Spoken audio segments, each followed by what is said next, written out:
Okay, here's a little tip of the day for you as far as chi sao goes. We'll just do a little exercise to help chi sao. So your chi sao, as your arms go, will only be as good as the support that the body ultimately can give it.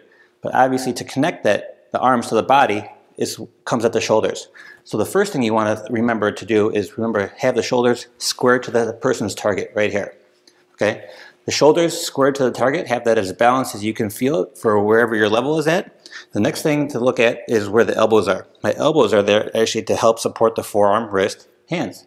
So I want to try to keep the elbows relatively stationary as they can too, so they can be best supported by the shoulders and ultimately supported by the body. So when we're here, actually let's just start with one hand. So I want to learn to not fight the force, but I want to also be able to develop smooth flowing motion.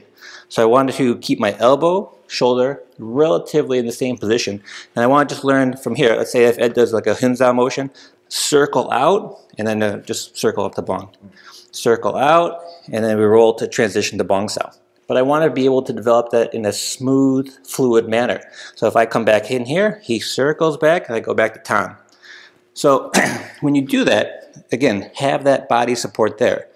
Elbows supported by the shoulder, shoulders supported by the body. The forearms are free to move and circle. I don't want to fight the force. So if you can do that, from here you can just do a simple drill. Have your partner hun, he circles, and you roll up to bong. From here, I can circle out, go back to tanzao.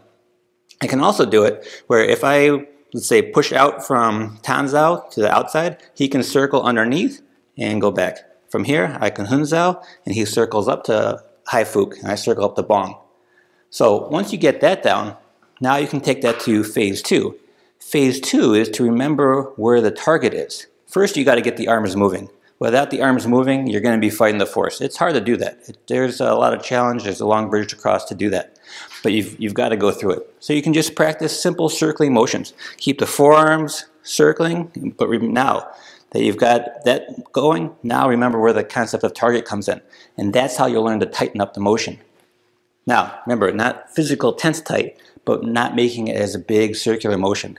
So if I'm here, okay, and now Ed does the hunzao, see my motion's not going to go as big, and now I can remember where the target is, and that's how you learn to keep the motion small. Keep the motion within the triangle.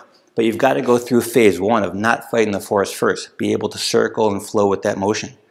And then you can work on phase 2. Phase 2 is now getting the idea of target behind that a little bit more so, and then you'll be able to have a tighter functioning triangle.